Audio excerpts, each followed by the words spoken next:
Bonsoir. La campagne officielle pour la présidentielle du 7 octobre 2018 s'ouvre dans les prochains jours. Les états-majors des candidats en lice n'ont pas attendu cette période pour commencer à tenter de séduire potentiels électeurs. Cette importante période de pré-campagne est malheureusement vampirisée par un débat qui agite l'opinion publique, celui d'une candidature unique de l'opposition. Plus l'on avance vers la date fatidique, plus cette éventualité s'éloigne et devient illusoire. Une candidature unique de l'opposition est-elle vraiment la panacée? Le vrai débat n'est-il pas dans la capacité d'Elections Cameroun à organiser des élections justes et crédibles? Nous poserons ces questions et d'autres à notre invité. Merci de rester fidèle à Canal 2 International. Merci de regarder la grande interview. Nous sommes en direct sur www.canal2international.net.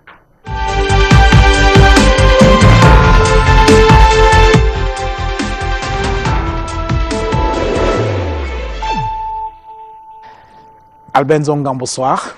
Bonsoir, monsieur Bruno. Merci d'avoir accepté notre invitation pour cette émission de la grande interview. Je voudrais confesser à nos téléspectateurs que nous n'aurons pas toutes les rubriques de cette émission, donc la plus importante, Etche Homo, qui permet de camper notre invité, de le présenter, pour qu'on évite recevoir des imposteurs. Nous ne recevons que ceux qui ont un parcours que l'on peut retracer. Donc ensemble, on va faire un peu votre portrait, Albin Zongan. Vous êtes donc né le 14 septembre 1948 à Bawang. Vous avez fait vos études dans l'ouest du Cameroun et en 1970, vous entrez à l'Institut pédagogique de Yaoundé. Homme politique, vous l'êtes. Vous avez été adjoint au maire de Douala 3e. Vous avez été député à l'Assemblée nationale de 1992 à 1997 pour le compte du RDPC, parti duquel vous démissionnerez pour créer votre propre parti politique, La Dynamique.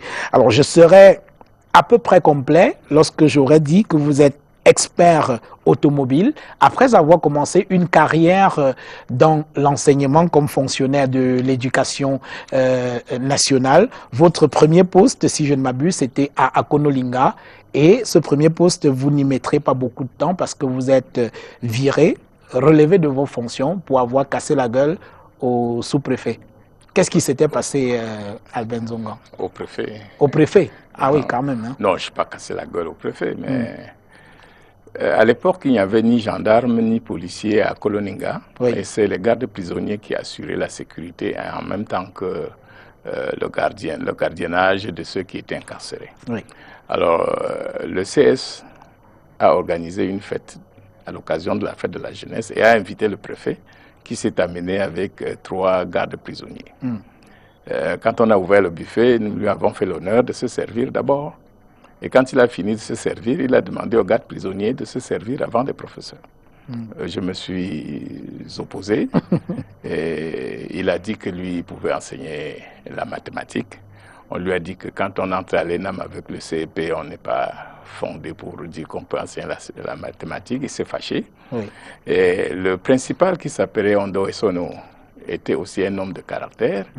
Et il s'est ensuivi une bagarre générale. Et le lendemain, Swahili, vous savez, c'était automatique. Le principal et le surveillant général ont été relevés de leurs fonctions. 4 des professeurs ont été affectés au nord, parce qu'à l'époque, affecter quelqu'un au nord, c'était une mesure disciplinaire. Oui. Et c'est comme ça que je me retrouve sans poste. Oui. Et cela a été un tournant dans votre carrière, puisque vous allez totalement changer, vous irez en France. Je le change, c'est ce que je peux dire, c'est le hasard des événements. Oui.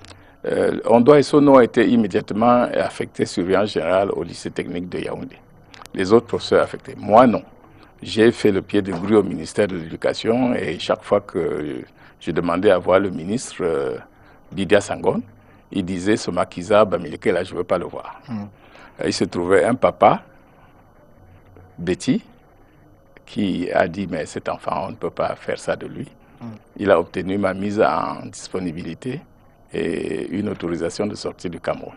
C'est comme ça que je suis allé en France et vous allez vous former. Vous êtes expert automobile, ça je l'ai dit. Je suis expert automobile, mais surtout expert en incendie. Oui. Je suis le premier Africain admis à l'examen du GTA, qui est la qualification en France pour être expert. Alors, pour compléter votre parcours, vous avez été 2 fois candidat à la présidentielle en 1997 et 2011. On en reparlera tout à l'heure.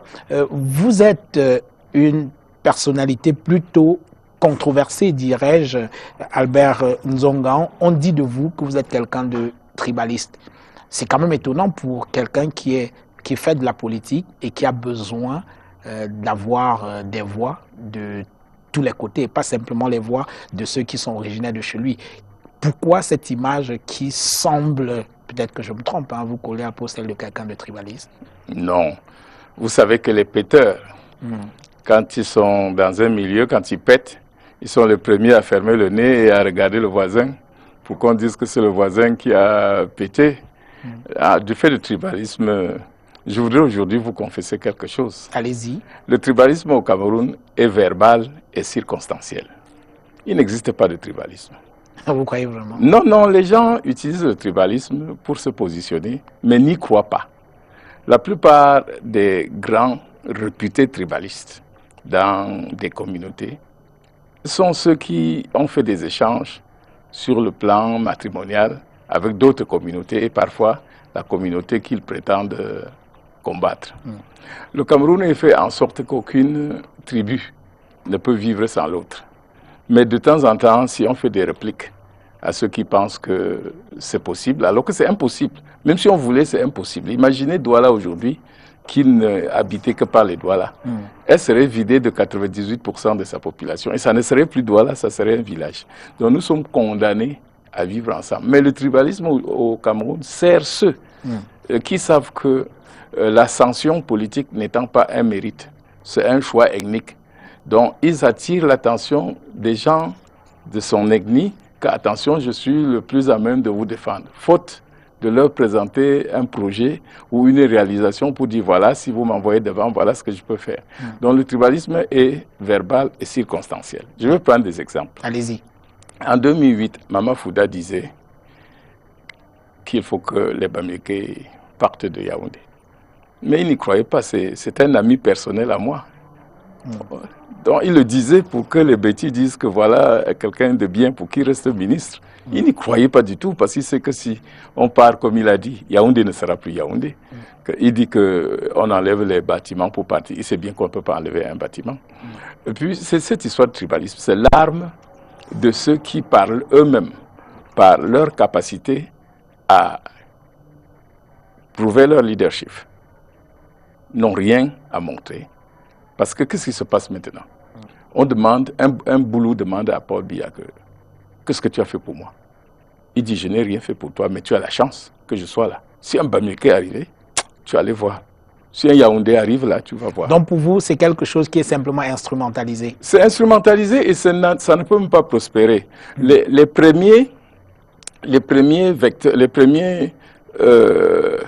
acteurs de ce tribalisme, qui en avaient fait même déjà une cause de vie, c'était Bella Mbappé et Boa, qui disaient que les Bamileke ont pris leur terre et qu'ils iront à l'école pour les chasser. Mais la nature est terrible et les faits sont souvent très têtus. Tous ces Bamileke qu'on disait avoir envahi le Mungo, parce qu'ils ont débroussaillé les forêts et ont fait des champs de café, ils sont morts. Leurs fils n'ont pas repris les champs de café qui sont devenus de forêts. Je ne vois pas les fils de Bella Mbappé et de Boa dedans en train de reprendre les plantations. Donc chaque fois qu'on vous voit faire quelque chose, celui qui est incapable de le faire se donne une raison de justifier pourquoi il n'a pas fait. L'autre est un tricheur, l'autre est un Mami Wata. D'abord, avant qu'un Bamileke était riche, on disait qu'il était de femme-là. Le mot a disparu tout seul. Est-ce que maintenant on parle encore de femmes-là? Parce qu'on sait que ça n'existe pas. Parce que si ça existait avec la misère ambiante, beaucoup de personnes seraient venues entrer dans le femme-là Bamileke. Sortons de là avec votre parcours personnel. Est-ce que Parce que lorsqu'on vous écoute, on a l'impression que vous faites de l'essentialisme, c'est-à-dire ceux qui sont de chez vous sont les meilleurs, les plus forts et tout, dans votre parcours personnel. Écoutez, celui qui peut se tromper en pensant qu'il y a un camp de meilleurs et un camp de pas meilleurs n'a rien compris dans le vivre ensemble. Nous sommes différents. Oui. Quand on parle de l'unité, ça veut dire qu'on parle des choses différentes, parce que si nous étions uniques et un, on ne parlerait plus de l'unité, nous serons un. Oui. Donc, chacun doit apporter ce qu'il a de mieux. Copier chez l'autre ce qu'il a de mieux. Essayer de dépasser ce qu'il a de mauvais et qui peut nuire à la communauté pour qu'on fasse le vivre ensemble. Et mon cas est extraordinaire. Je vous ai parlé... En quoi est-il extraordinaire? Il est extraordinaire parce que je vais vous dire mon parcours, ma vie. Oui. Que sont ceux qui, dans ma vie, ont compté. Quand Bidias Angon m'a traité de Makiza Bamileke, c'est un petit, Papa Essono, qui a tout fait, qui a tout fait pour m'aider à sortir de cette situation et aller en France. Oui. Quand je finis mes études, je rentre au Cameroun. Je suis expert. À l'époque, cette profession était occupée par deux personnes qui n'avaient absolument pas de qualité, mais c'était des blancs. Il y avait Leviel et Souchon. Mais la grande compagnie d'assurance était tenue par un Français, Memin, qui n'a pas voulu m'utiliser. Ceux qui m'ont mis le pied à l'étrier, c'est M. Tsala Paul Félix, qui est un Eton, et Ayama Proté, qui est un Bafia. C'est eux qui ont tout fait pour que je sois intégré dans la profession et qu'au bout d'un an, les Blancs là soient partis parce qu'ils n'avaient pas la capacité de résister à ma façon de traiter les dossiers. Ceux-là, ils ne sont pas des Bamileke.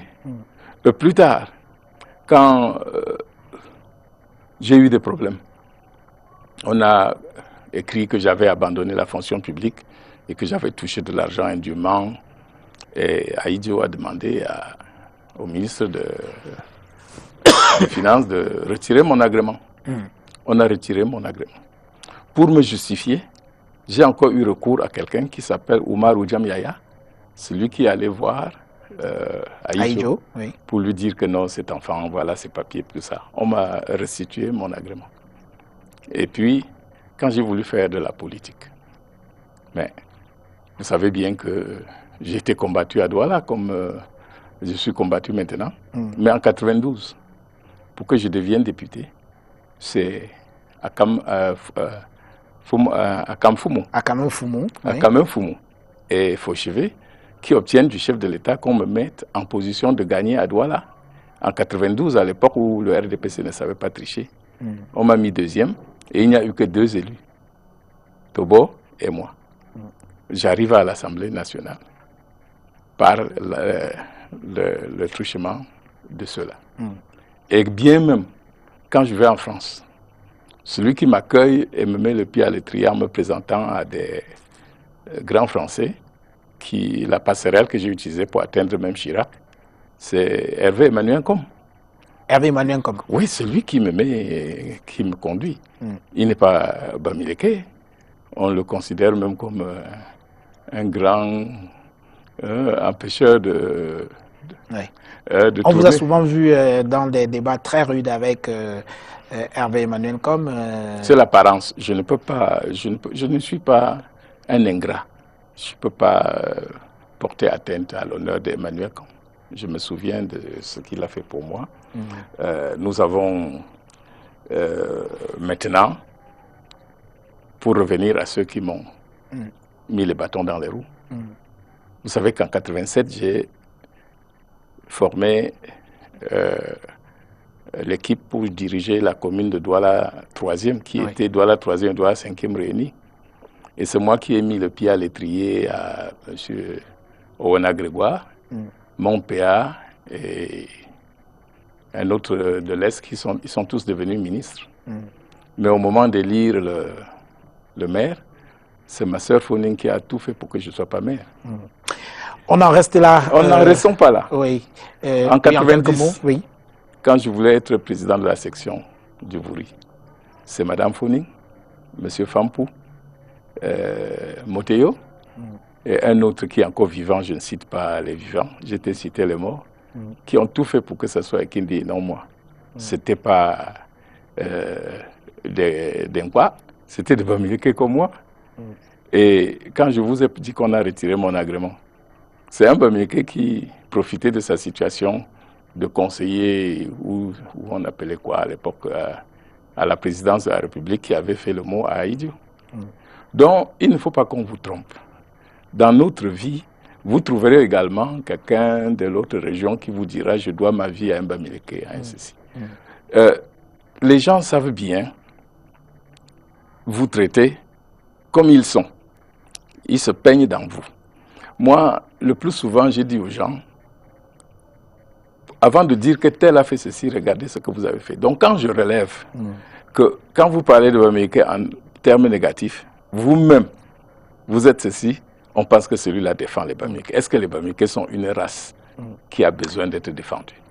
On en reste là. Merci. Et on ne peut même pas les défendre. C'est des égoïstes. Oui. On en reste là, Albert Nzongan. C'était Albert Nzongan en guise de Etcheomo. Je vous propose, mesdames, messieurs, d'entrer dans le dur de cette émission juste après cette petite transition. C'est 10 secondes, ce n'est pas long.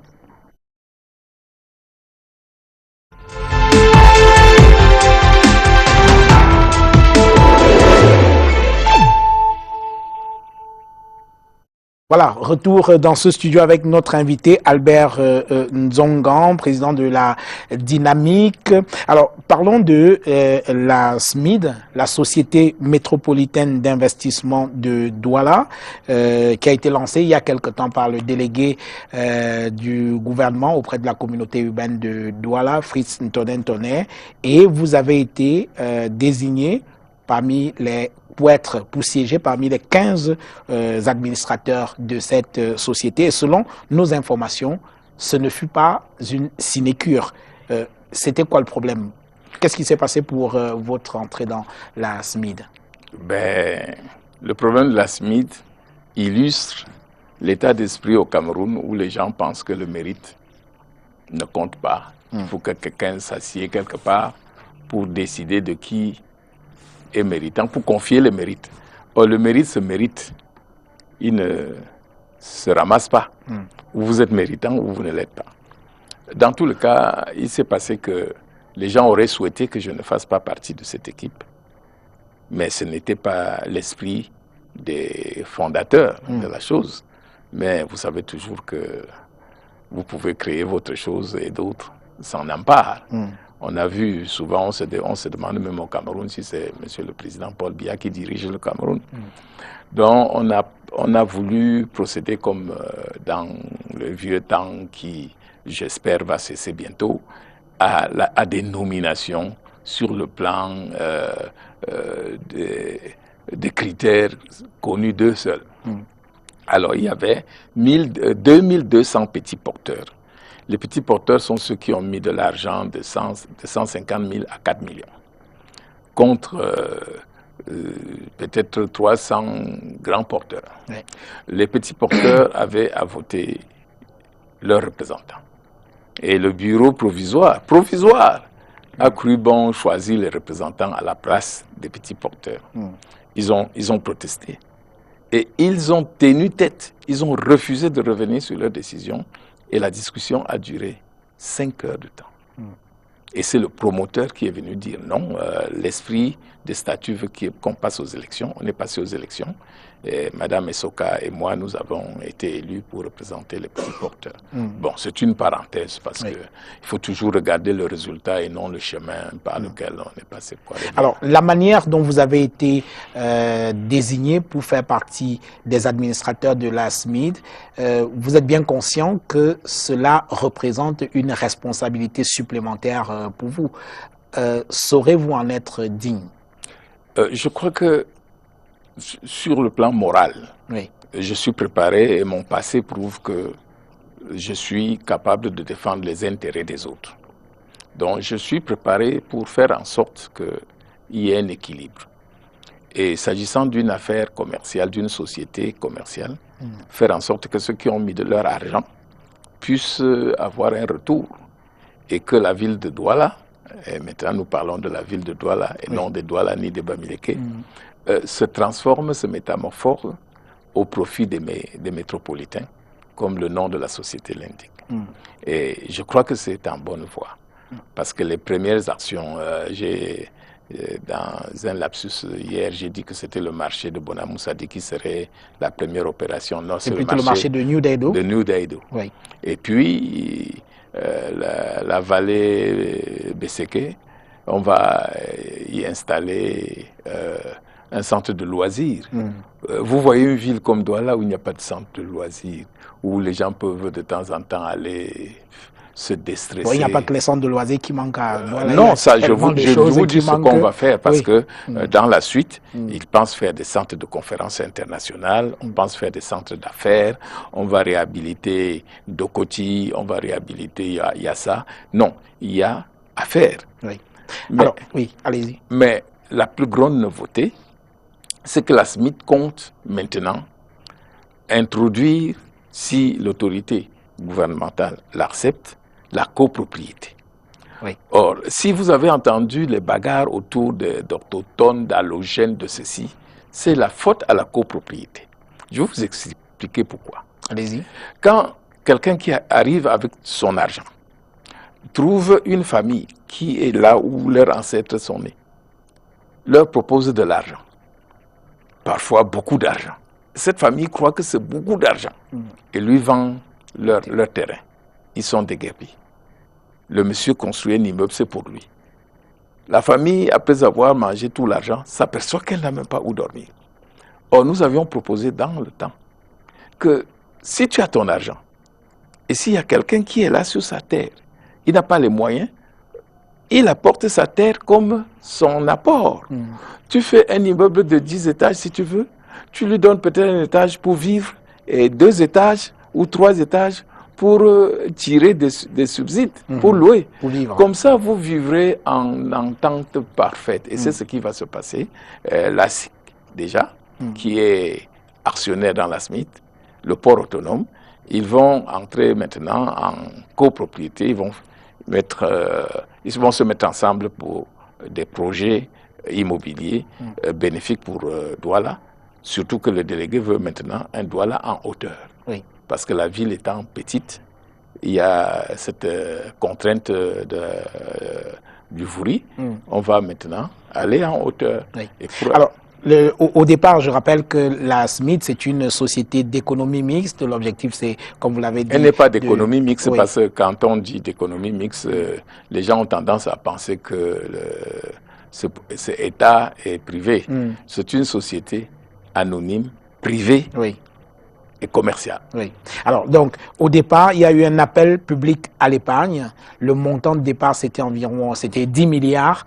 Et selon nos informations, le compte n'y est pas. Vous seriez à un peu moins de 5 milliards. On a 5 milliards et demi. Voilà, 5 milliards. Alors, c'est largement en deçà de ce qui était attendu. Pour vous, qu'est-ce qui a manqué pour que vous puissiez faire le compte? Mais je crois qu'il faut parler de verre à moitié plein, de verre à moitié vide. Demander à faire un appel interne à Capital et obtenir les sommes qu'on a obtenues, il faut dire que, vu notre niveau de gouvernance et de méfiance, c'est quelque chose auquel on ne s'attendait pas. Et puis, une société n'est pas absolument viable et rentable à cause de l'importance de son capital. C'est à cause du crédit qu'il dégage et qui peut amener les investisseurs à venir investir. Parce que quel que soit votre capital, même si on avait les 10 milliards, les premiers projets qu'on a en tête, ça avoisine les 25 milliards. Oui. Avec les 10 milliards, on ne fait pas un projet de 25 milliards. Absolument. Le problème était de faire en sorte que ceux qui sont dedans soit une garantie pour ceux qui peuvent investir leur argent. Parce que maintenant, on n'a pas absolument besoin d'être actionnaire pour pouvoir placer quelque chose. Alors, vous vivez à Douala, Douala qui a un certain nombre de problèmes, le désordre urbain, l'incivisme, tout cela c'est tellement incrusté qu'on se demande si on peut encore donner à Douala un visage métropolitain. Est-ce qu'on peut encore faire de Douala une grande métropole? Je vous dis, il n'y a aucun désordre qui ne saurait résister à l'autorité de l'État. C'est l'État qui entretient le désordre. Quand moi j'étais le principal responsable visible des gars de Benskin, je commençais déjà à leur dire, vous êtes des hommes, vous n'êtes pas des animaux. Si on vous appelle cochon, n'allez pas chercher une porcherie pour vous y installer. Comportez-vous bien. Mais il y a eu un virage à 280 degrés quand le chef de l'État, conseillé par ses faux conseillers, lors de la pose de la première pierre à Douala, a dit « Mes amis, les mototaxis ». Oh, dès le lendemain, les gars ont dit « Mais mon Dieu, nous sommes reconnus par le chef d'État comme ses amis. Personne n'a rien à nous dire. » Et il y a un véritable problème. Quand vous avez un pouvoir frileux qui à chaque fois dit « Attention, il ne faut pas que ça déclenche des mouvements. » Le préfet dit « Alors là, dès demain, je vais faire ceci. » Yaoundé l'appelle pour dire « Tu seras responsable s'il y a des mouvements. » Alors on s'était, et plus on s'était, ce qui était un petit furoncle devient une grosse plaie le lendemain et ensuite. Mais s'il y avait une volonté gouvernementale pour mettre de l'ordre, en considérant que ces gars-là, ils sont comme le chien. Quand le chien aboie, il t'observe. Si tu fonces vers lui, lui aussi il fuit. Mais si tu fuis, il te poursuit. Ces gars-là tentent pour voir ce que l'autorité peut faire. Et il ne s'agit pas de les brutaliser. Il s'agit maintenant de leur dire que vraiment pour vivre ensemble, voilà vos obligations, voilà vos devoirs, et voilà ce que nous aussi on peut faire pour que vous exerciez. Sauf que le problème de la ville de Douala ne s'arrête pas simplement à la question des mototaximens. Ça ne s'arrête pas à la question des mototaxis. Les gens viendront vous dire, les femmes occupent les bordures de rue pour vendre les choses, c'est un désordre. Mais il ne faut pas qu'on nous prenne pour des dupes. Orange qui se fait des milliards, il recueille son argent où? Sur le trottoir. Il a mis des kiosques officiellement sur les trottoirs partout. Regardez, vous voyez, MTN, il prend où? Toutes ces sociétés qui viennent chez nous se remplissent les poches pour partir. Les rues sont fermées, parfois durant des heures. Ce soit la Guinness ou la brasserie qui est en train de livrer sa boisson. Vous ne pouvez rien. Mais on va aller s'acharner sur une femme qui a mis quelques macabots à terre pour vendre, pour vivre. Je dis, l'exemple vient d'en haut. Et tant qu'on ne peut pas aujourd'hui, Orange est une société française. Avez-vous déjà vu en France un kiosque sur le trottoir en train de vendre des cartes Orange ou de monnaie, machin? Mais ce n'est pas permis. Alors, donc, ce qui n'est pas permis chez eux est permis chez nous pour eux. Et ce n'est pas permis pour les Camerounais. Je n'encourage pas les Camerounais à être désobéissants.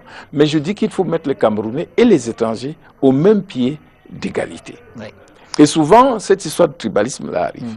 Celui qui est chargé d'aller faire la répression, il dit, ah, c'est Bayam Salam là, c'est les Eton et les Bamieke. Bon. Donc, il laisse le problème social. Il regarde l'identité de ceux qui seront bénéficiaires de l'action et dit, si c'est pour que ceux-là soient bénéficiaires, je laisse pourrir. Et c'est ça la mauvaise gestion. Ce qui est valable pour Douala l'est malheureusement pour toutes les autres villes du Cameroun, peut-être à des degrés divers, Yaoundé, des ordures partout, des trous sur la chaussée, l'incivisme également, il n'y a qu'à voir dans la circulation. Je ne parle pas de Bafoussam, Garoua peut-être.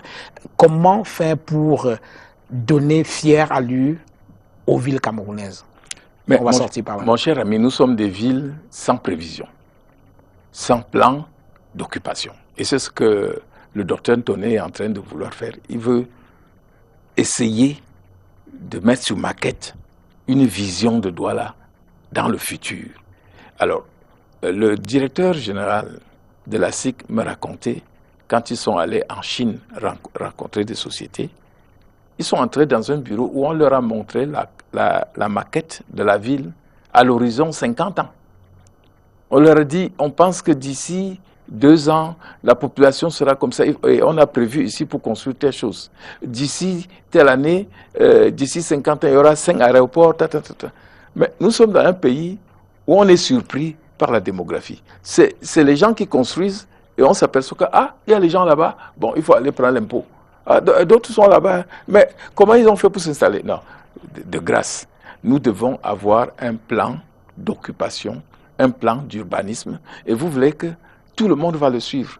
Il y a une petite ville au Cameroun qui est la ville la mieux tracée. On n'en parle pas. C'est la ville où j'ai vécu, c'est Bouddha.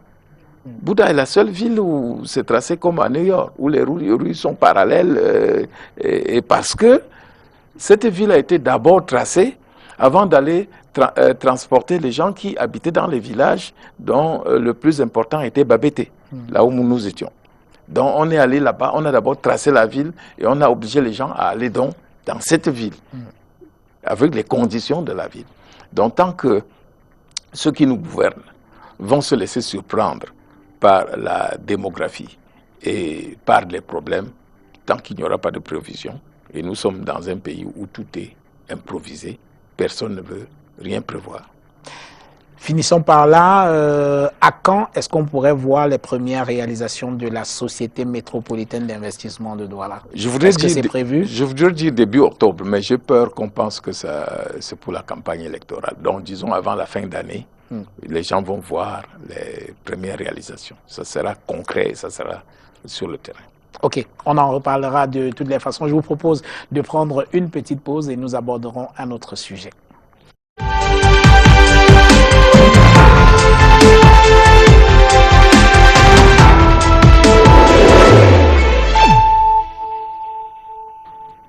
Voilà, Ben Zongan, nous allons parler à présent de la présidentielle. Les Camerounais se rendront aux urnes le 7 octobre prochain pour désigner le futur président de la République du Cameroun. Vous avez été, je l'ai dit, candidat à la présidentielle à 2 reprises, en 1997 et en 2011. Et cette fois, vous n'êtes pas candidat. Pourquoi? D'abord, vous avez dit que ma première carrière, c'était enseignant. Je sais qu'un élève qui triple la classe, c'est dangereux. Quand il redouble, au moment de tripler, il vaut mieux qu'on l'oriente à autre chose.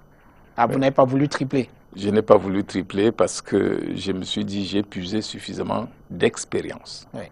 Tant quand j'étais à l'intérieur et que je conduisais ces élections pour le pouvoir, tant quand j'ai été moi-même candidat.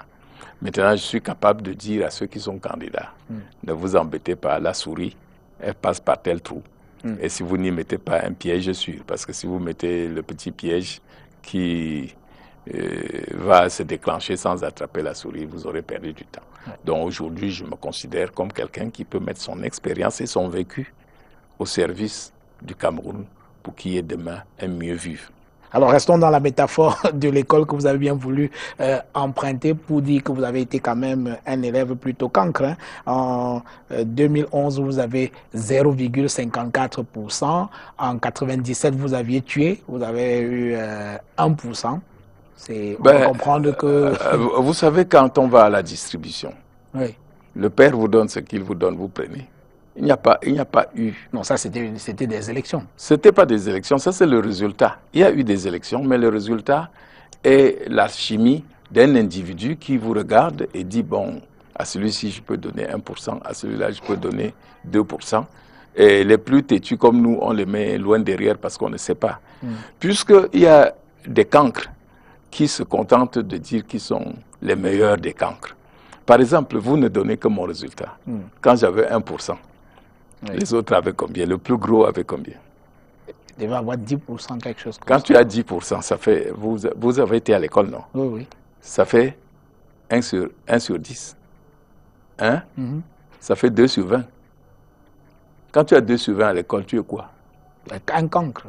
Et moi, j'ai 0. Tu me dépasses en quoi? Nous sommes 2 cancres. Oui. Et on te trompe que tu es le plus grand des cancres. Et tu t'en vantes.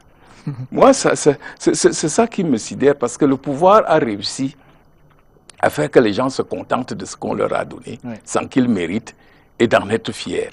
En 97, il était question, et l'opposition, le SDF surtout, avait travaillé pour que je ne sois rien, puisque la consigne donnée, c'était que je travaille pour Paul Biya. Je suis un espion, un pion, puisqu'ils avaient... Oui, on ne vous faisait pas confiance, parce que vous veniez juste de démissionner Il y a la différence entre ceux qui parlaient et ceux qui votaient. Oui, mais vous veniez de démissionner du RDPC. Mais mon ami, du jour au lendemain, on ne pouvait pas vous faire confiance comme ça. Non. Un homme, on ne me découvrait pas après ma démission. Oui. J'avais posé des actes dans le RDPC qui faisaient de moi une personne respectable. Vous faisiez partie du courant des modernistes, je crois. Non, oui, des rénovateurs. Des rénovateurs, oui. Nous réclamions à Biya de donner ce qu'il a promis aux Camerounais, le renouveau. Parce qu'on ne peut pas faire un renouveau sans rénovateur. Il a mis du 29 dans les vieilles outres. Et c'est ça que notre mentor, Georges Ngango, a combattu jusqu'à sa mort. Il dit, mais vous avez dit qu'il y aura quelque chose de neuf. Et vous reprenez ce qui avait transformé le Cameroun en pourriture pour qu'il continue, ce n'est pas possible. On ne va pas refaire l'histoire. Parlons de la future présidentielle du 7 octobre prochain. Et aujourd'hui, on est en période de pré-campagne. Et cette pré-campagne est assez agitée quand même. Il y a un grand débat sur la question d'une candidature unique de l'opposition que l'on présente comme étant la seule chose capable de permettre une alternance dès le 7 octobre prochain. Alors, pour vous, l'idée d'une candidature unique de l'opposition, vrai ou faux débat? C'est de l'imposture. Expliquez. Mais qu'est-ce que veut dire l'opposition? L'opposition n'est pas un parti politique. Oui. L'opposition, c'est l'état de ceux qui ne veulent pas, qui contestent la façon de gérer de quelqu'un qui est au pouvoir. Et chacun a sa proposition, a sa façon de remédier. Chacun se dit, si c'était moi, je ferais ceci pour que les Camerounais soient bons. Si c'était moi, je ferais ceci. Oui. Et vous vous dites, vous savez, à l'Ouest, il y en a qui aiment le taro, d'autres aiment le nkui. Mais il est difficile de mettre la sauce de taro et le nkui dans la même assiette. Pourtant, c'est deux mets bien appréciés. Je voudrais vous dire ceci. Le pouvoir que j'ai servi avec honneur et fidélité est plus malin que vous ne pensez. Il n'a rien à offrir. Il ne peut pas défendre son bilan. Alors il se dit, comment je peux faire pour mettre le désordre dans l'autre camp? Après avoir créé ces candidats, nous y reviendrons. Il vous fait croire et il écume les plateaux de télé pour dire, du pouvoir, le RDPC, que si l'opposition ne se réunit pas, ils ne peuvent pas nous battre. Mais, M. Tani, quelle est cette générosité où votre adversaire vous dit comment vous pouvez faire pour le battre? Ils n'ont qu'à démissionner.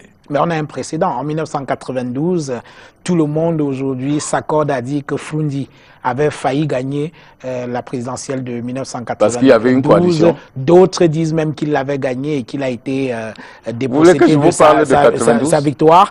Et l'histoire retient que en 1992, il y avait quand même une coalition derrière Foundi, l'Union pour le changement, qui rassemblait tout ce que le Cameroun compte de société civile. Non, vous vous trompez. Oui. Vous vous trompez. Oui, allez-y. J'étais le président du comité de propagande du RDPC. Du RDPC de M. Biya. Il n'y a jamais eu de coalition.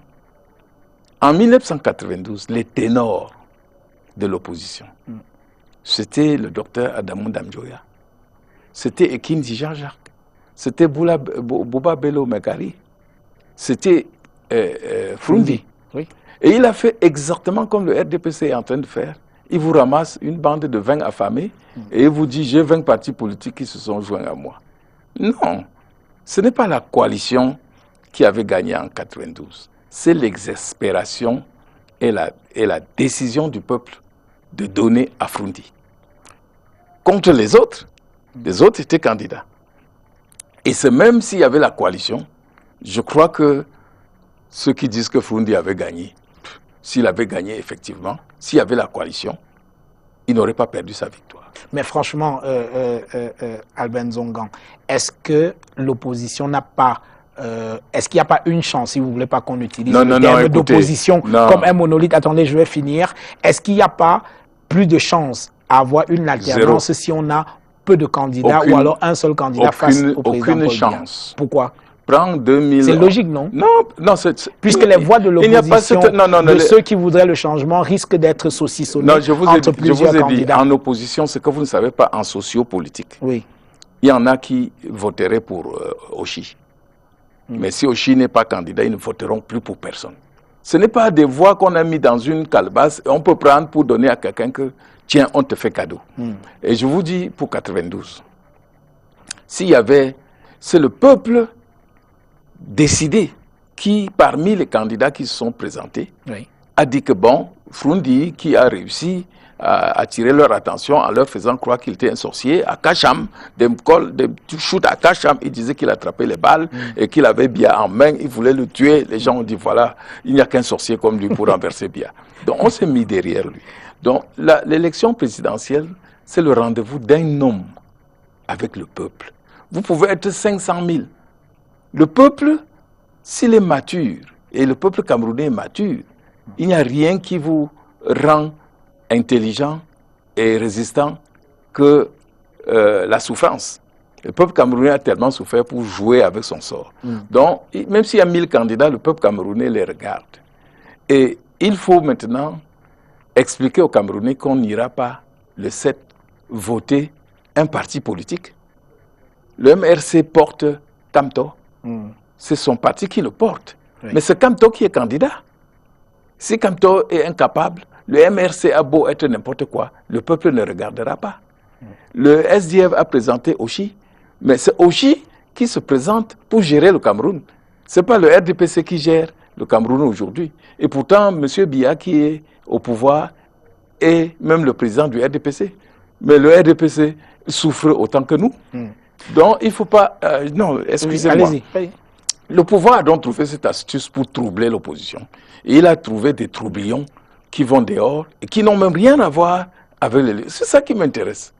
Vous avez des gens... Oui, mais ceux qui portent les chantres, justement, de cette coalition-là ne sont pas du pouvoir. Si on prend Elim Bilobé ou alors Jean-Jacques Ekindi... Comment vous connaissez ceux qui sont du pouvoir? Elim Bilobé, ancien SDF, Jean-Jacques Ekindi, qui a son mouvement progressiste. Je voudrais vous dire que les peaux d'agneau sur les loups ne trompent plus les Camerounais. Vous ne savez pas qui est du pouvoir et qui ne l'est pas. D'abord, vous n'êtes pas candidat. De quel droit vous permettez-vous de donner des leçons, de dire aux candidats si vous ne faites pas ça? Pourquoi vous n'étiez pas candidat vous-même? Et puis, dis-moi qui tu es, dis-moi qui tu fréquentes et je te dirai qui tu es. Dis-moi ce que tu manges chez toi et je te dirai vraiment de quelle région tu as l'habitude culinaire. Traduction. Ceux qui prônent aujourd'hui l'unité de l'opposition sont ceux qui, à des degrés, à des moments, ont prôné la division du Cameroun. Il y a un qui a juré sa haine contre une communauté. Il a dit que quand il les voit, il a envie de vomir. Alors si demain l'unité désigne un de ceux qu'il vomit comme candidat, mais lui il va se pendre. Donc il n'est pas qualifié pour parler de l'unité. Mon ami Jean-Jacques Ekindi, quand il a voulu rassembler les voix des Sawa, il a pris la marche pour dire qu'il était contre les Bamileke et qu'ils doivent rentrer chez eux. Or, quelqu'un qui a un passé de diviseur ne peut pas aujourd'hui prôner l'unité pour le Cameroun qu'il n'a jamais vu uni. Ensuite, ce qui est intéressant, je vous ai dit tout à l'heure que le tribalisme est verbal. Vous savez qui est le bras droit de Kindi? C'est Zépan, c'est un Bamileke. Alors qu'il disait qu'on parte. Si on partait, Zépan aussi allait partir. Donc je vous dis toutes ces choses-là, il ne faut pas en tenir. Revenons à la candidature unique de l'opposition. Est-ce qu'aujourd'hui, on s'achemine vers l'ouverture de la campagne? Aucune union en vue. Est-ce que cela signifie que... déjà, quels sont ceux qui sont candidats, M. Tani? Oui, on va parler des candidats. Non, je vais vous dire pourquoi l'unité de candidature n'est pas possible. Oui. Il y a des candidats. Chacun est venu de son horizon. Vous êtes arrivé quelque part, chacun a montré le doigt. Même pour mon élection à la Smith, là. Quand on a accepté le principe du vote, il y a eu 28 candidats. Et les candidats qui se sont ajoutés parce que je me suis battu pour qu'on ouvre, mais se sont battus plutôt contre moi. C'est normal. C'est normal.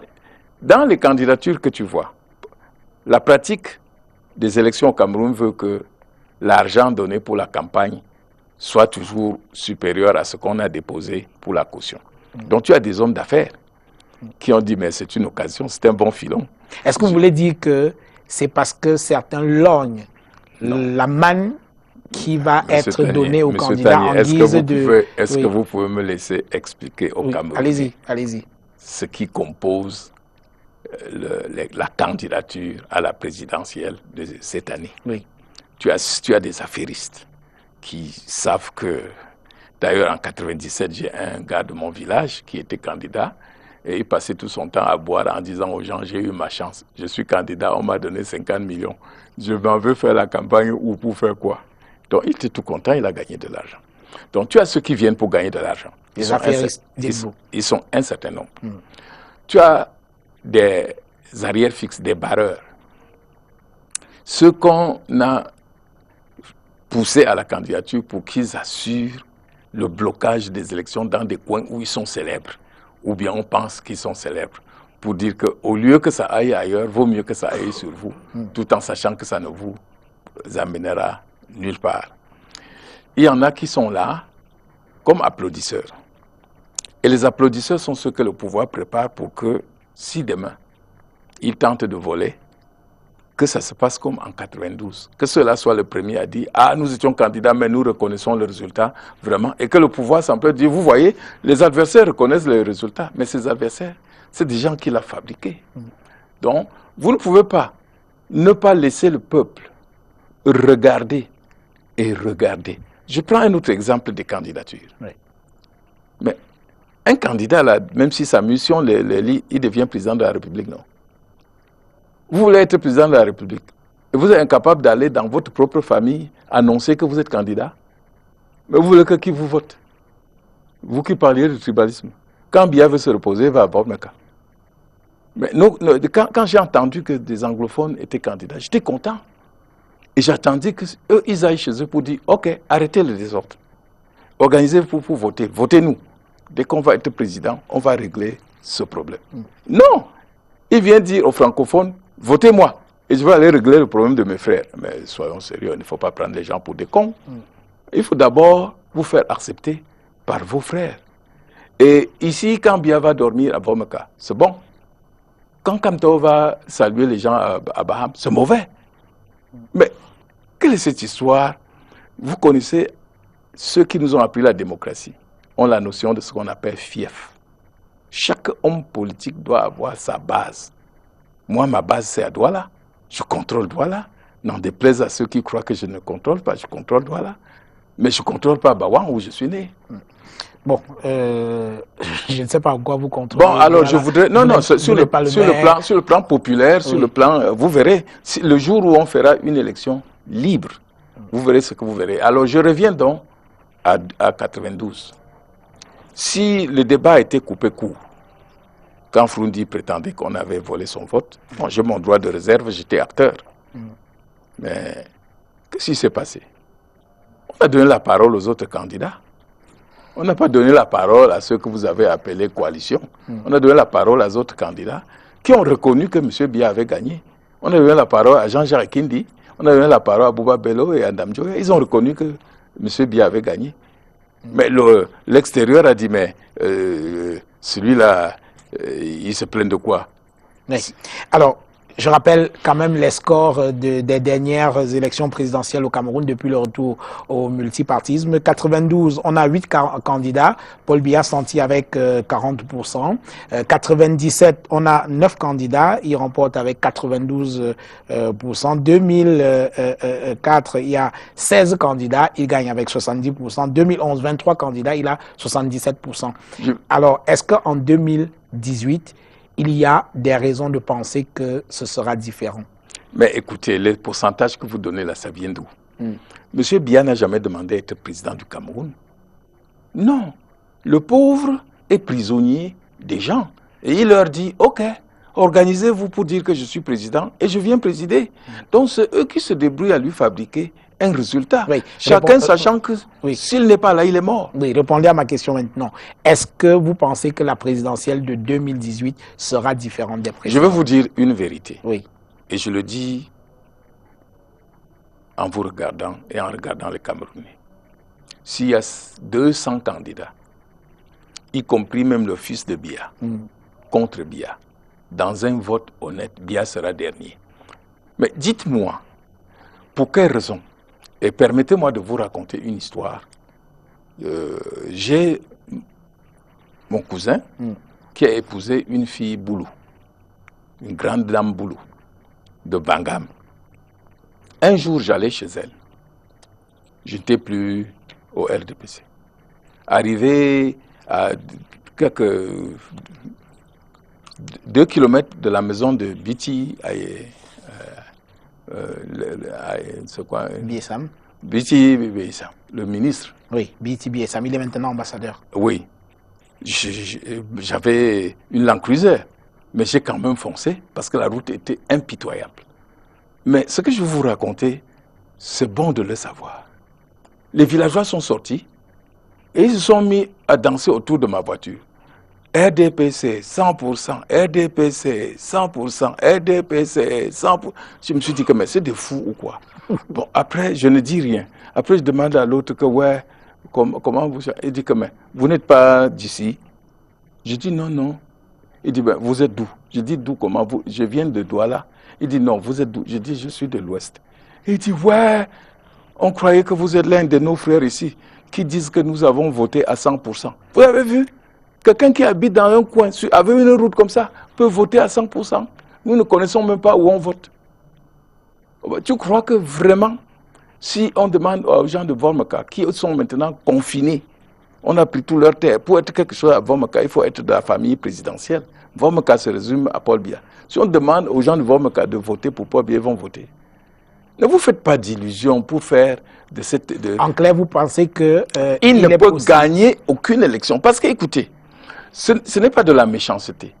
Pour gagner une élection, il faut que tu suscites dans le cœur de celui qui te vote un espoir ou que tu lui fasses se souvenir de quelque chose.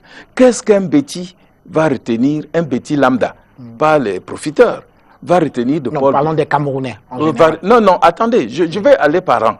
Qu'est-ce qu'un bêtis va retenir de Paul Biya pour dire que, comme il est bêtis, je le vote. Après 36 ans, il va regarder sa famille, il va se regarder. Qu'est-ce qu'un type de Tukomboro, Tokombere, peut faire pour écouter ce que Kavaye lui dit? Il sait que Kavaye travaille pour lui, pour sa famille, il met tout le monde à l'ENAM, et lui, le pauvre villageois, il est là à côté. Donc, M. Paul Biya a compris le problème et a dit aux profiteurs, débrouillez-vous pour que je gagne. Résultat, ils peuvent tuer. Est-ce que vous suggérez, comme Gagaman a dit, est-ce que vous seriez en train de suggérer, comme Gagaman a dit, l'a fait ici la semaine dernière, que le président Paul Biya a été contraint à déposer sa candidature? Mais il a tout le temps été contraint parce qu'il se comporte comme un chef de gang. Et quand vous êtes chef de gang, vous avez même besoin, vous avez peur de vos guerreros. Hein. Ils peuvent vous abattre. Aujourd'hui, les autres savent que par eux-mêmes, ils ont bien comme à Libye, mais par eux-mêmes, ils ne peuvent rien faire. Et ils ont une peur bleue. Imaginez demain que le pouvoir change. Mais il y a un monsieur là qui fait le fanfaron dehors. Il est allé, il a imaginé un truc. Et c'est là où je vais vous parler du vol du chef en tant que fils de l'Ouest. Vous savez que dans le temps, pas maintenant, ce n'est plus possible, quand le chef était encore chef. On va parler des chauffeurs. Attendez, je vais vous parler donc d'un volet du vol. Le chef disait à Senchinda, allez me prendre une chèvre dans le village pour que je reçoive un étranger. Le Chinda allait prendre 10 chèvres et venait lui donner une. C'est quand les villageois pleuraient tous pour venir à la chefferie que le chef se rendait compte qu'au fait d'une chèvre, les Chinda avait pris plus de 10. Mais il ne pouvait rien parce que c'est lui qui les a envoyés. Regardez les histoires d'ordinateurs. Le fameux Ndongo dit à Biya que comme les élections arrivent là, il faut qu'on essaye d'accommander des ordinateurs. Il dit il n'y a pas d'argent. Il dit on va prendre à crédit. Comme ça, on va se débrouiller pour mettre quelque chose à côté. Le chef lui donne son accord.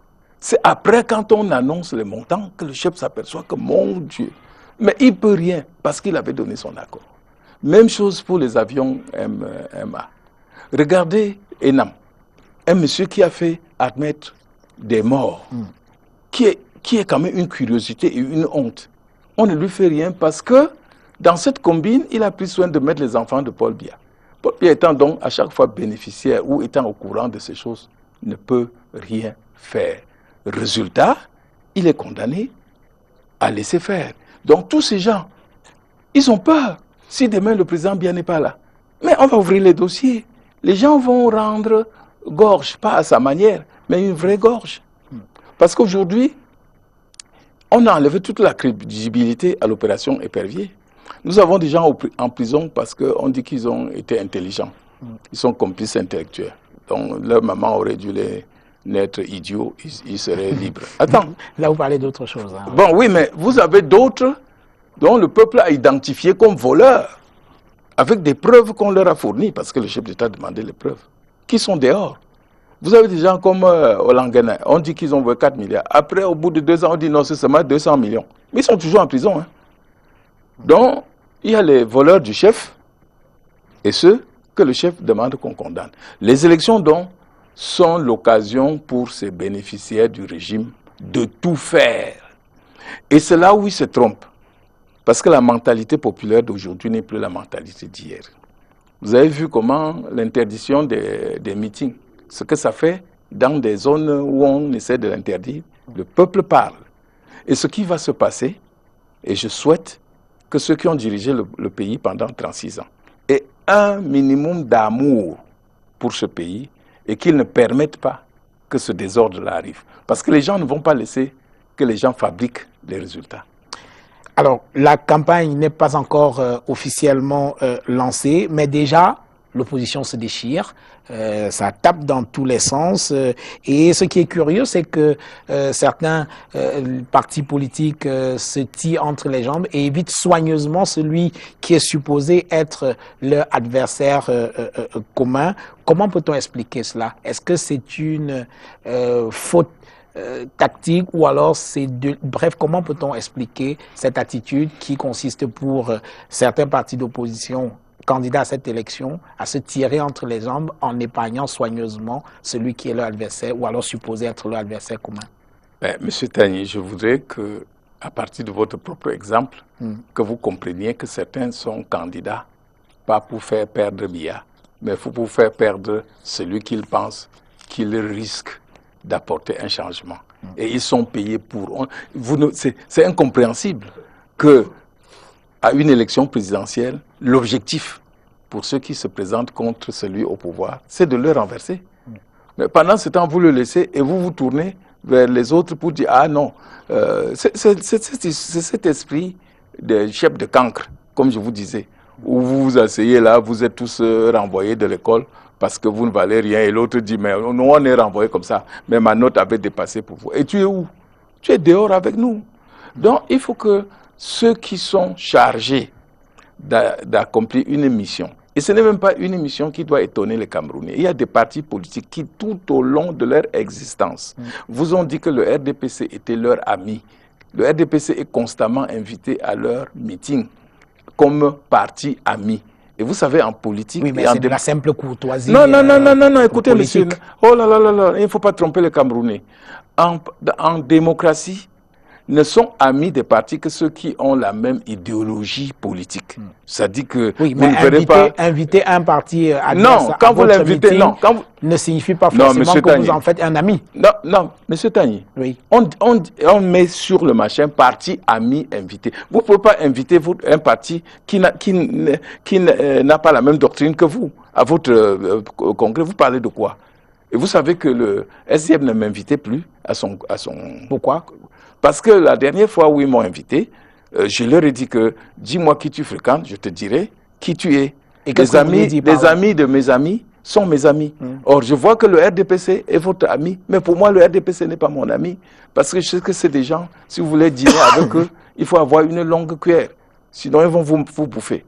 Donc, les années suivantes, ils ont préféré ne plus m'inviter, mais ils ont invité toujours le RDPC en bon endroit. Mais qu'est-ce que vous dites? Il ne faut pas tromper les Camerounais. Vous voyez les communistes à leur congrès à Paris inviter le RPR. Mais vous racontez des histoires.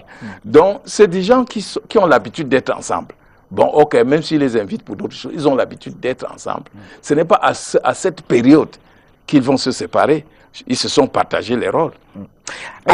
Oui. Et puis, Quand quelqu'un vous dit que il est l'avion, et les autres doivent venir entrer dans l'avion parce que l'avion n'entre pas dans la voiture, mais pour un spécialiste de l'aviation, et je crois qu'il a pris un mauvais exemple.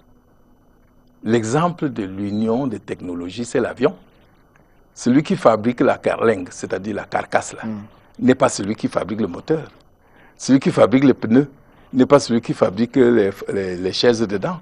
Celui qui fabrique les instruments de navigation. Donc, c'est plusieurs technologies. C'est plusieurs entreprises indépendantes qui font un avion. Et puis, quand le gros avion est à terre, là, il ne bouge pas. Hein? Ils n'ont pas de reverse. Il faut que quelque chose le pousse. Et vous avez vu la petite voiture qui le pousse pour le mettre sur la piste, dont l'avion a besoin des autres pour décoller. Et je voudrais donc vous dire ceci. Il faut se méfier. Ça, c'est des choses dites et préparées pour vous montrer que l'unité de l'opposition que vous appelez n'est pas possible. Parce que tu ne peux pas dire qu'il y aura unité pourvu que tout le monde entre dans mon avion. Ah ben tous le disent. Hein. Bon, c'est ce que je dis. Donc, et c'est normal. Chacun d'eux s'est senti capable d'être président de la République. Ce que le peuple doit demander à chacun, c'est quel est ton programme? Quelle est l'assurance de par ton passé, de par ta capacité intellectuelle, de par tes relations à l'extérieur, qui peuvent être une présomption de ta capacité à diriger ce pays. C'est ce que le peuple doit demander à chacun. Mais tu dis, je suis candidat, mais ne me regardez pas. Vous voyez l'autre là, il est très gros. Alors, on parlait des coups que les partis politiques se donnent entre eux. Akeremouna a lâché une bombe contre le SDF il y a quelques jours. Invité dans une émission, il a affirmé qu'il avait, en 92, déposé un recours auprès de la Cour suprême qui aurait pu permettre d'inverser les résultats qui avaient été proclamés, c'est-à-dire permettre que le SDF, entre guillemets, soit rétabli dans sa victoire. Sauf que, dit-il, son recours, il a été désavoué par le SDF qui a dit n'avoir commis aucun avocat pour le faire. Alors, que savez-vous de cette affaire, surtout que vous l'avez dit tout à l'heure, vous étiez militant du RDPC et vous étiez responsable de la propagande du RDPC à l'époque. Que savez-vous de cette affaire? C'est à ce titre que je veux vous dire que, par devoir de réserve, je ne répondrai que partiellement. C'est vrai, on lui a dit de retirer... Oui, partiellement, on lui a dit de retirer son recours. C'est normal. L'avocat travaille pour son client. Quand son client lui dit de retirer le recours, il ne peut pas s'entêter et chercher pourquoi le client lui a dit de retirer le recours. Bon, les raisons qu'il donne, ça n'engage que lui, mais je sais qu'en 92, beaucoup de choses se sont passées. Et je n'ai pas le droit, même si je combats le gouvernement, de dire des choses que j'ai connues à cause de ma position privilégiée à ce moment-là, à un poste donné. Les gens doivent se regarder eux-mêmes et se dire que la Bible dit toute lumière allumée, même si on le met sous le lit, il brillera. Donc toutes les vérités sortiront et j'ai peur que ça pourchasse certains même après leur mort. À ce point? Oui, je crois que mes enfants me demandaient, mais papa, tu nous laisses quoi? J'ai dit, je vous laisse rien, mais un capital formidable.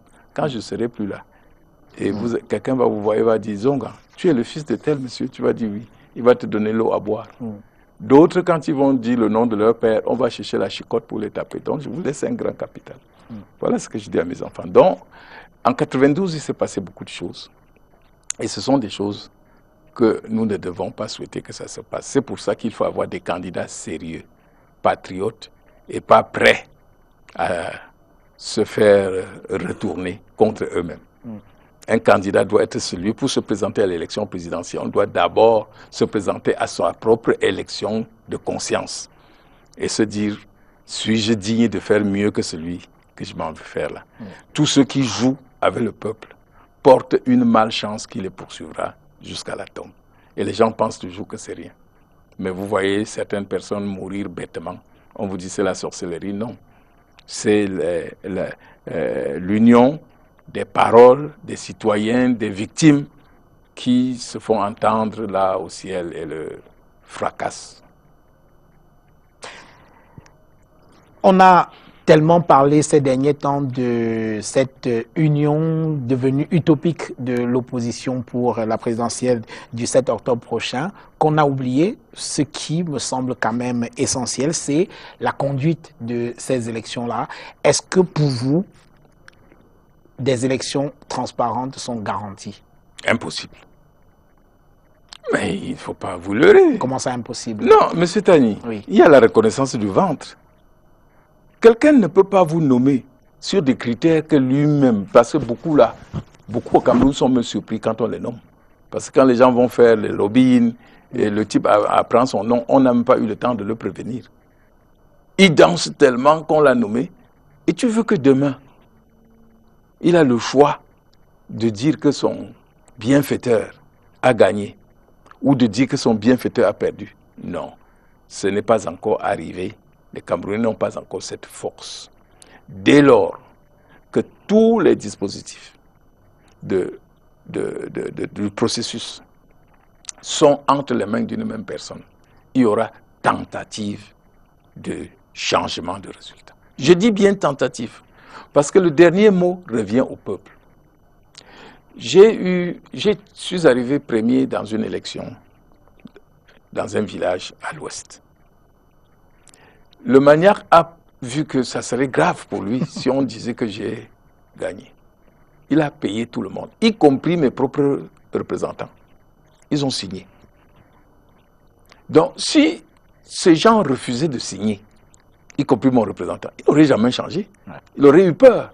Donc, les Camerounais doivent apprendre qu'il y a des moments où tu peux sacrifier ta vie pour sauver celle des nombreuses générations à venir. Et je dis que le pouvoir ne compte que sur la tricherie. Je vous ai dit que si on est 1000 candidats, avec M. Biya et Junior comme candidat, Biya arrivera dernier. Parce qu'il a ce désavantage qu'il doit défendre un passé. Il doit défendre son bilan. Mais quand vous avez un bilan négatif, vous ne pouvez pas avoir quelqu'un dans... il est négatif pour vous, mais il y en a, ses partisans soutiennent son bilan. Mais c'est normal. On dit qu'il récite à l'envi. On dit chez nous que certains ne sont heureux qu'en période de peste. Mais mon ami, ils sont combien ceux qui se réjouissent là? Ceux qui vous disent qu'ils sont... Allez discrètement, vous êtes journaliste, allez investir, allez faire des investigations dans les villages de ceux qui se montrent les plus acharnés. Et si quelqu'un se montre le plus acharné, approchez le nez. Chacun a la raison pour laquelle il soutient le candidat, pas forcément pour des réalisations, même pour des raisons affectives. Même pour des raisons affectives, on peut décider de voter pour un candidat. Non, l'affection. Pourquoi vous voulez faire absolument un lien de causalité entre les réalisations et puis le choix des électeurs? Même pour des raisons affectives, on peut choisir un candidat. Parce que le poste de président, oui, c'est le poste de celui qui doit conduire le peuple à un bonheur.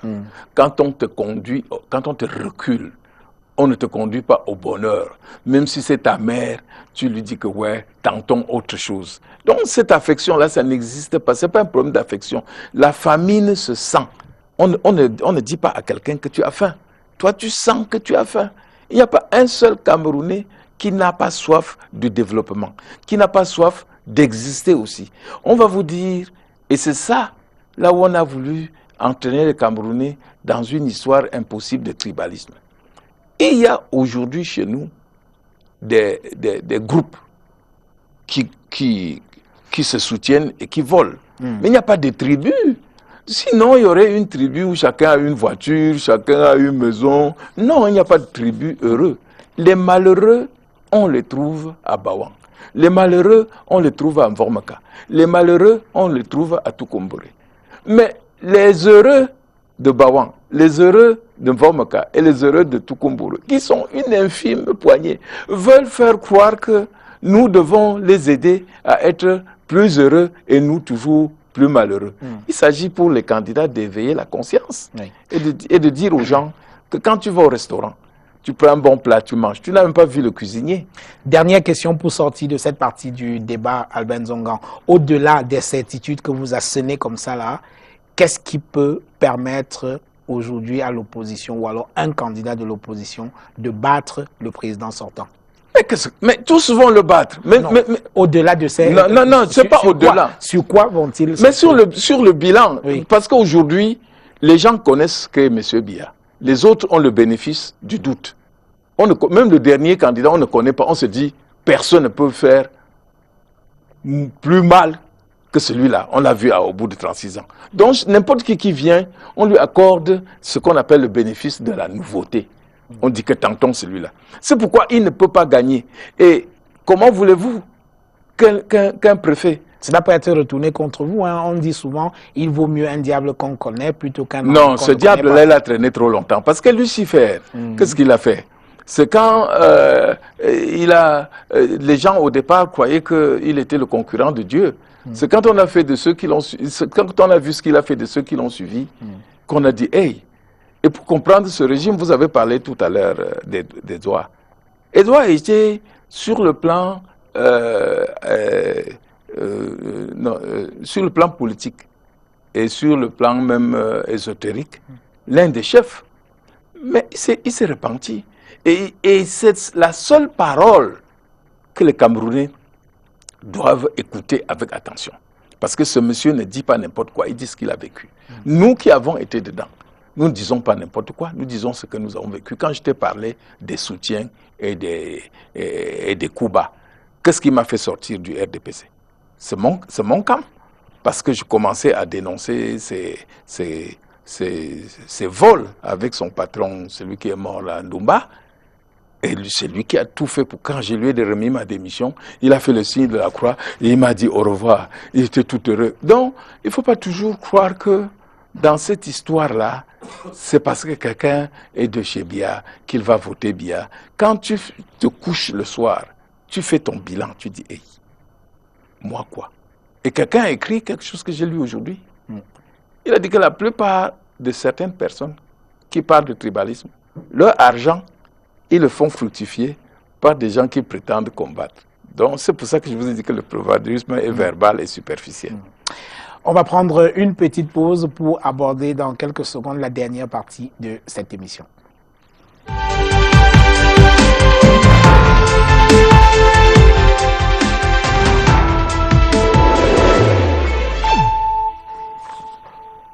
Voilà, retour dans cette émission avec notre invité Albert Nzongan, président de la Dynamique. Nous échangeons depuis un peu plus d'une heure déjà. Albert Nzongan, nous allons parler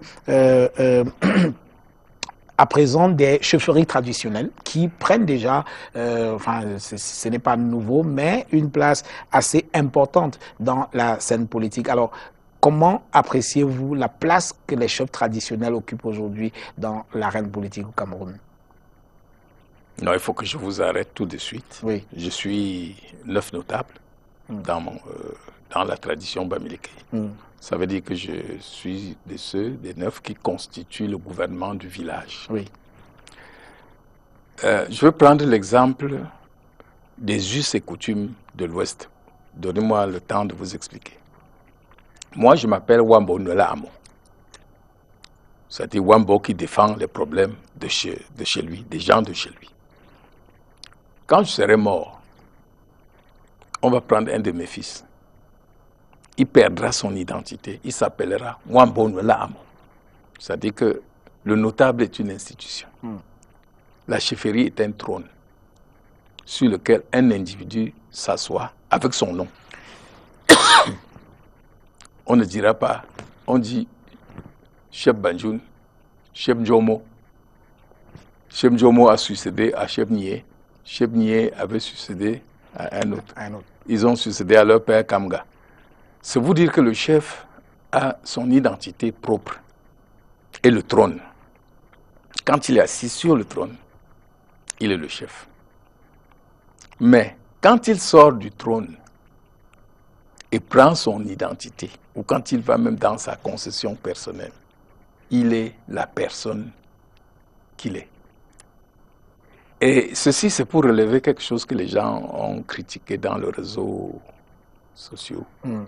Ce qui s'est passé à la chefferie Banjoun, où on a vu le sénateur Ndjomo s'asseoir derrière son président du Sénat qui est par ailleurs le chef Banjoun. Non, non, non. Le chef Banjoun n'est pas sénateur. Le chef Banjoun n'a pas besoin d'un complément. Quand on est chef chez nous, c'est tout.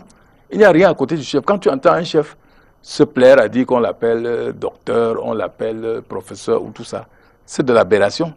Parce que si tu t'affubles de ce complément et tu te retrouves à côté de quelqu'un qui a un titre plus grand que le tien, dans le civil, mais tu te mets en comparaison. Oh, le chef est un homme d'ama. C'est un animal imbattable. Le chef ne doit pas permettre que quelque chose, qu'on le compare à quelque chose que ce soit. Je retourne à Banjoun. Quand les gens, les audateurs là, disent le docteur Njomo chef Banjoun, mais quand le professeur Kaptier arrive à côté de lui, il devrait donc se coucher. Et le professeur Kaptier, c'est le professeur Kaptier qui se décoiffe quand il arrive. Mais il ne se décoiffe pas devant le docteur. Il se décoiffe devant le chef. Donc il faut faire attention. Revenons à la politique. Je reviens en politique. Les gens veulent se servir des chefferies traditionnelles et la casser. Non. Ils cassent le bénéfice propre de ceux qui occupent ces chefferies. Quand un chef vient sur la place du marché en dansant, on met l'argent sur sa tête. C'est lui qu'on ridiculise, ce n'est pas le village.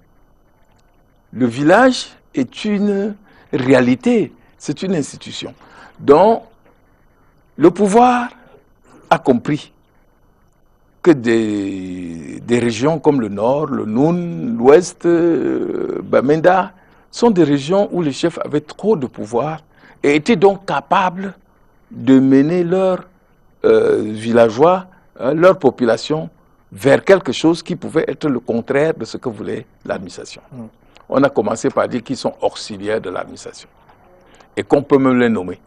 Et depuis quelque temps, ils ont un salaire. Un chef Banjoun, s'il y a le choix entre être chef Banjoun et être Premier ministre du Cameroun, tu crois que je choisirais quoi? Premier ministre? Tu es malade, que c'est quoi ça? Chef Banjoun, je m'assois, tout m'arrive, on vient, on se coupe. Tu parles de quoi? Un chef à l'Ouest? Donc, on a réussi à leur mettre dans la tête que votre histoire de chef là, c'est rien. Il faut sortir aussi. Et vous entendez de plus en plus de chefs dire, moi aussi je suis quelqu'un. Mais tu n'es plus quelqu'un si tu as choisi d'être chef. Tu es l'esclave du village. Tu ne peux plus faire ce que les autres font. Si tu veux faire ce que les autres font, décoiffe-toi et fous le camp. Ils sont là à boire de nuit, c'est torsade. Quand on les voit, on dit, mon chef. Il dit, non, non, non, non, ici il n'y a pas de chef. C'est eux-mêmes qui disent qu'ici en boîte il n'y a pas de chef. Donc il faut qu'ils acceptent qu'on se frotte sur eux. C'est un scandale à l'Ouest que de se frotter sur le chef. Revenons à la politique. Les chefs traditionnels, le Conseil national des chefs traditionnels du Cameroun. Écoutez, Attendez, le Conseil national des chefs traditionnels du Cameroun a récemment appelé à voter pour le président de la République. Ça, c'est un soutien de poids. Si on s'en tient à ce que vous avez dit, c'est-à-dire le pouvoir que les chefs ont sur leur population. Non, ils n'ont pas amené. Écoute, tu as quel chef qui, en venant ici, a réuni les 9 notables pour qu'ils lui disent, voilà la bénédiction du village, va dire qu'on vote. Non, il essaie de lever en son nom propre. On l'a appelé. Et la tradition camerounaise, c'est quelque chose de spécial, c'est spécifique. Les us et coutumes du Nord ne sont pas les us et coutumes du Sud, du Centre. Les us et coutumes de l'Ouest ne sont... Mais comment des gens... Mais chez nous, 9 notables et chefs, nous avons une double vie. Une vie humaine et une vie animale. Allez dire ça à un autre qui se dit chef, il va dire comment un homme peut être animal. Mais c'est comme ça le fonctionnement de notre tradition. Vous avez dans le Noun, vous voyez le sultan, mais c'est une institution. Comment il peut s'asseoir avec l'autre, celui qui conduisait le fameux Dongo? Ali Mayatou.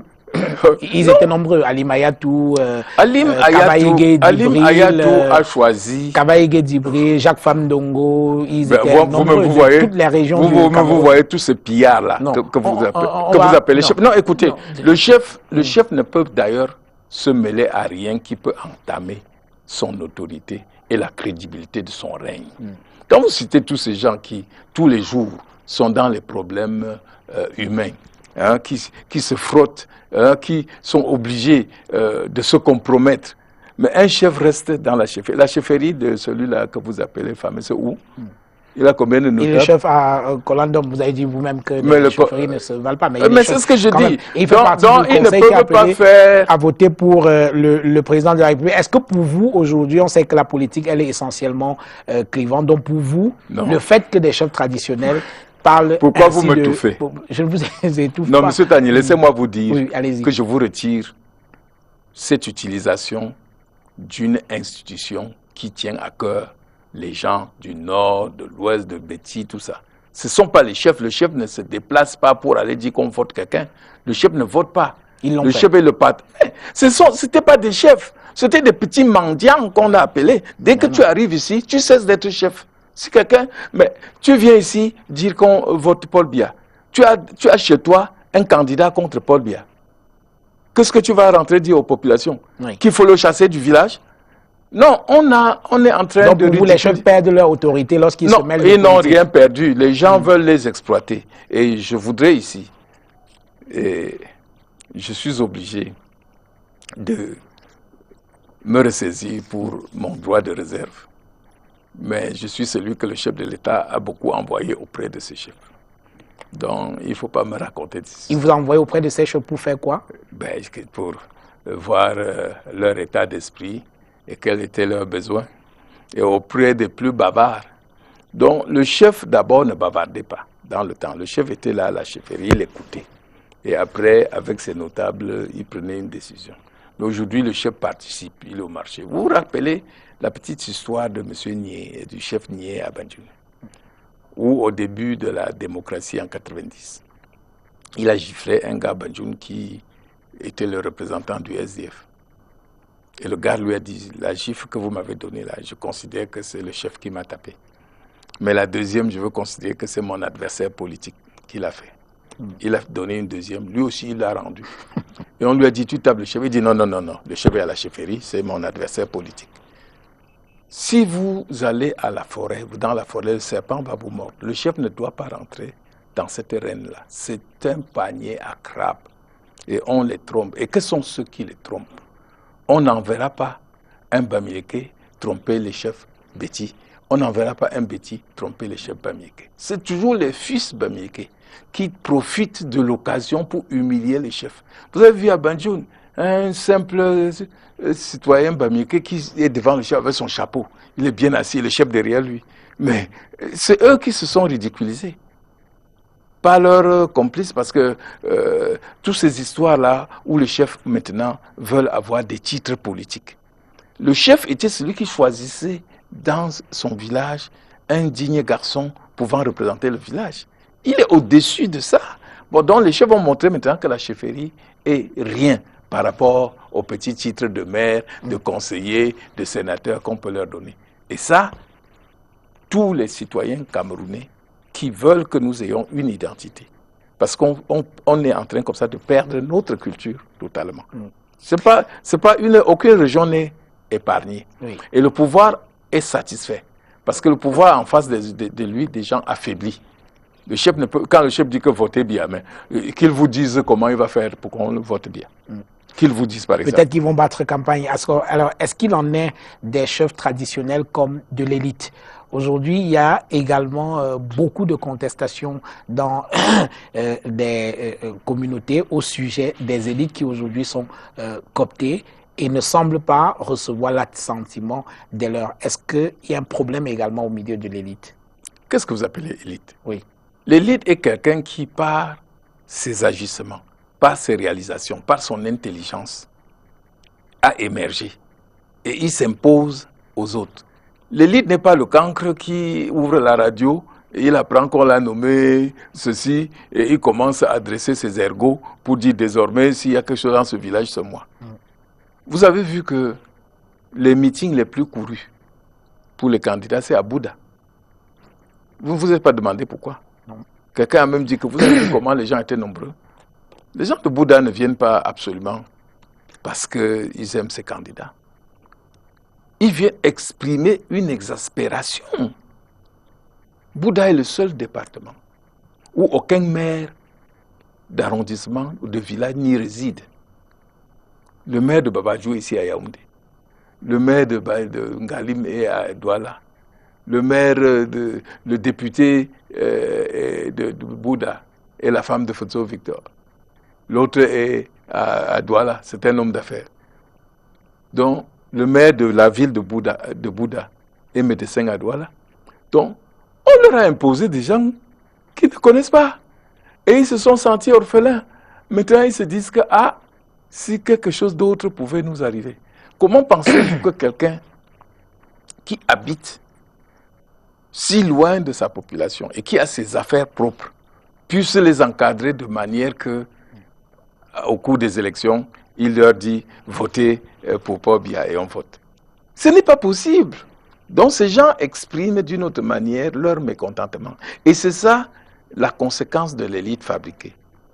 C'est comme si aujourd'hui un décret venait dire que, qu'est-ce que je dirais, bon, mon père est mort, mais qu'un vieil villageois là, à Chang, on l'a nommé professeur à l'université de ceci.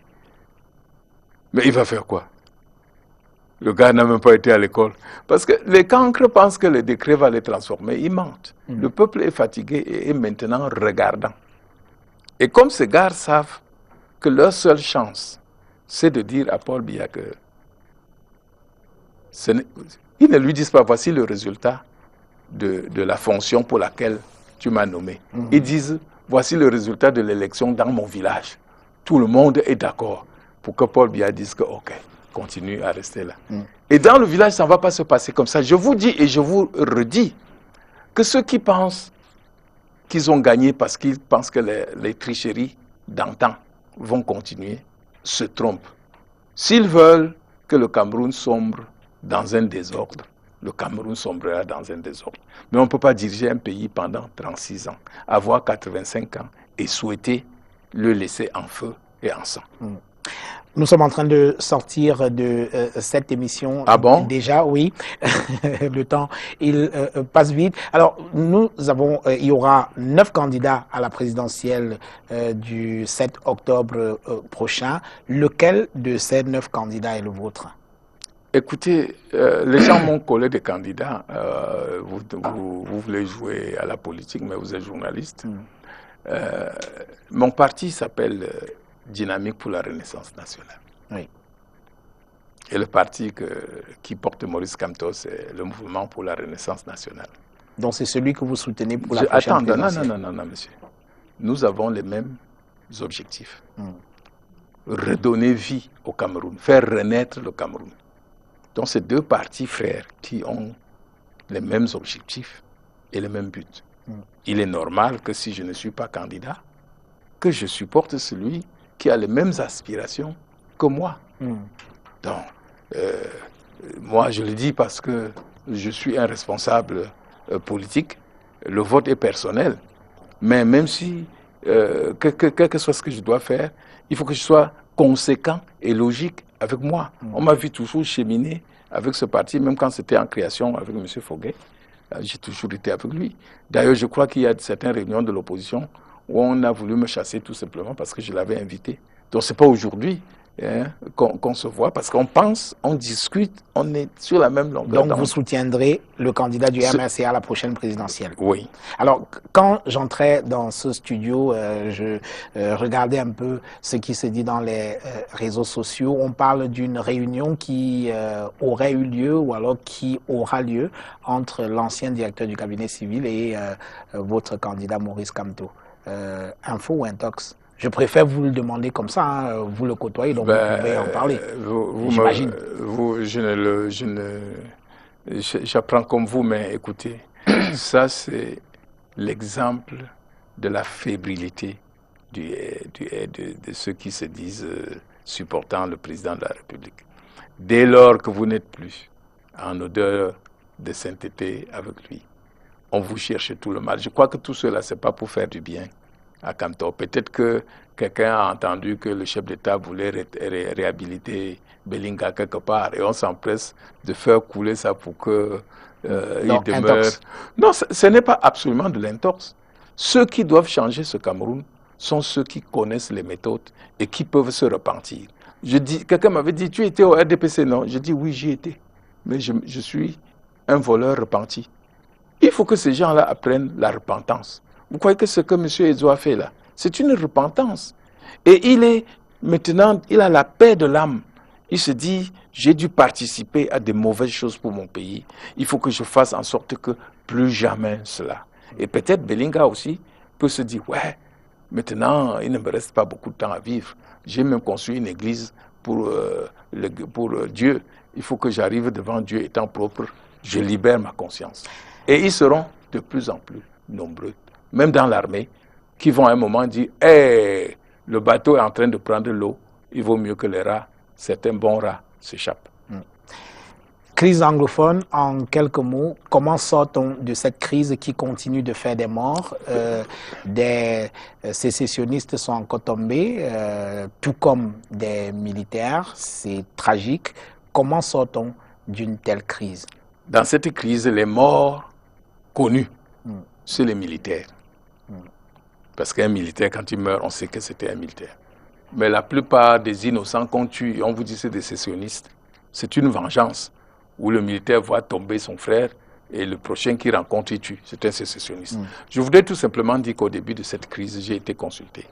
Et j'avais bien dit, qu'on dise au chef de l'État, que c'est très très important pour qu'on le confie aux élites fabriquées du Nord. Et ces gens-là sont allés mettre le feu. Personne ne veut que cette crise finisse. Personne ne veut qu'il y ait le vivre ensemble. Je vous prends des exemples. Allez-y. Monsieur Atangadji, quelqu'un qui moralement n'est pas bien coté, on lui prête dans son passé beaucoup de choses, je ne sais pas. On prête toutes sortes de choses à tout le monde. Bon, ok, attendez. N'en pas, oui. Lui, il dit que chez eux, il n'y a aucun problème. Puis le lendemain, vous lui dites, allez régler le problème qu'il y a chez vous. C'est une contradiction. Monsieur Moussongue, au plus fort de la crise, dit que c'est les Baminda qui viennent troubler chez lui. On lui dit d'aller faire le vivre ensemble. Mais de qui se moque-t-on? De qui se moque-t-on? C'est comme les papiers qu'on écrit, on donne à Thierry va lire. Et le pauvre, il vient lire aussi bêtement. Il est condamné. Parce que quand on l'a recruté, on lui a dit c'est pour jouer le mauvais rôle. Et puis quand tu... Comment sort-on de cette crise aujourd'hui? Pour sortir de cette crise, il faut déjà qu'on la ramène à sa dimension. Et que ça cesse d'être une affaire pour ceux qui gèrent la guerre. Vous savez que la guerre est une industrie qui produit beaucoup d'argent pour certains. Et pour sortir de cette crise, c'est une volonté. Il faut que le chef de l'État demande aux gens qui peuvent parler, comme le cardinal a tenté. Vous avez vu que c'est le pouvoir qui a dit « D'où viens-tu » Parce qu'ils ont peur qu'ils cessent ce qui leur permet aujourd'hui de vivre. Et je voudrais, une autre solution, ça serait que les candidats anglophones aillent là-bas faire la tournée pour expliquer aux gens que bon, après les élections, si nous gagnons, on va tout arranger et qu'il y ait la paix. Mais si eux-mêmes fuient chez eux, je ne vois pas qui on va envoyer pour qu'ils aillent régler le problème dans leur propre famille. Merci. On en reste là. Très rapidement, la bibliographie de cette émission. On a parlé de Titus Edzo. Il vient de publier un nouvel ouvrage. On l'a déjà présenté dans cette émission. Cameroun, combat pour mon pays. C'est un essai intéressant que je vous conseille. On parlait de l'opposition camerounaise. Quelqu'un que vous connaissez très bien. Il est sénateur. Pierre Flamboung-Ayap, l'opposition au Cameroun. Les années de Braise, sorti chez l'Harmattan.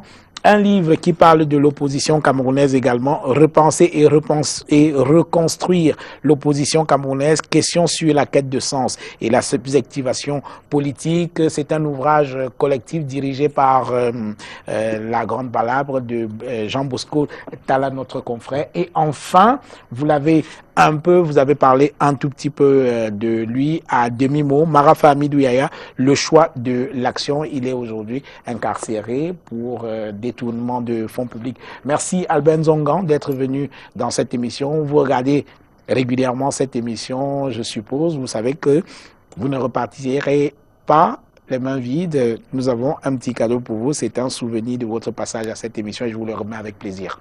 Merci. Il n'y a pas d'argent. Non, il n'y a rien. Il est venu, il a parlé, a-t-il convaincu? C'était la grande interview. Bonsoir.